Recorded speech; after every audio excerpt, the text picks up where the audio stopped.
Sommes-nous trop nombreux sur Terre? Waouh, la super question quoi. Ça, je sais pas si on est trop nombreux, mais en tout cas, on est nombreux, ça je crois qu'on peut le dire. Parce qu'on est passé de 1 milliard d'habitants en 1800 à 7,7 milliards d'habitants en 2020 sur cette Terre. Et on prévoit 10 milliards d'habitants en 2050. Donc c'est exponentiel. Ça fait beaucoup quand même. Alors c'est quoi l'avantage d'être nombreux sur la Terre? Je sais pas, si, il y a quand même l'avantage que quand on est chef d'entreprise, eh ben, ça permet d'avoir beaucoup plus de clients pour acheter nos produits. Donc ça, c'est génial. Ouais, bon, bref, si on est plus nombreux déjà de base, bon, bah, je pense que c'est parce que l'espérance de vie a augmenté, qu'on a fait des progrès dans la médecine, l'hygiène, etc. Les enfants peuvent connaître leurs parents, leurs grands-parents, leurs arrière-grands-parents. Waouh, c'est la fête. En tout cas, notre mode de vie ne permet pas à 8 milliards de personnes de vivre avec le même confort que nous on a aujourd'hui dans les pays riches, les pays occidentaux. On sait que la planète pourrait héberger 12 milliards d'habitants, elle pourrait avoir assez de nourriture, etc. pour tout le monde. Mais bon, déjà avec 2 milliards d'habitants ou 1 milliard, je pense pas que tout le monde mange à sa faim déjà de base, hein.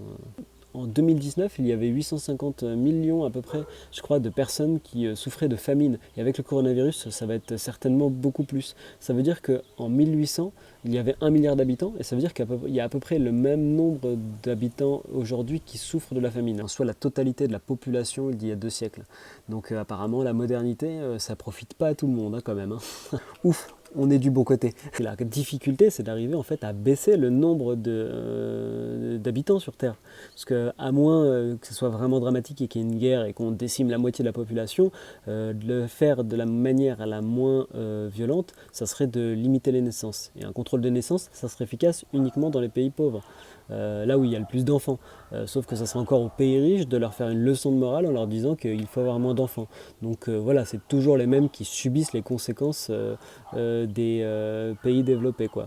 Et en plus, si on faisait un contrôle de naissance, ça créerait d'autres problèmes, puisqu'après, ça serait une population totalement vieillissante où il manquerait de jeunes. Donc dans tous les cas, il n'y a aucune solution qui est vraiment parfaite.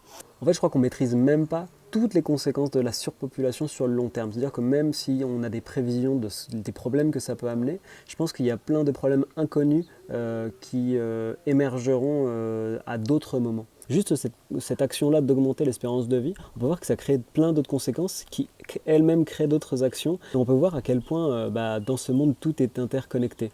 Je trouve que c'est un bel exemple. Donc même si on a amélioré notre niveau de vie, on peut voir que ça a créé beaucoup de souffrance. Et il serait peut-être intéressant de vraiment comprendre que c'est pas parce que la Terre peut accueillir autant d'êtres humains que c'est forcément bien de le faire. La nature n'est pas uniquement là pour combler le moindre de nos désirs. Donc voilà, après bon, c'est juste une réflexion. Après moi je dis ça comme ça quoi.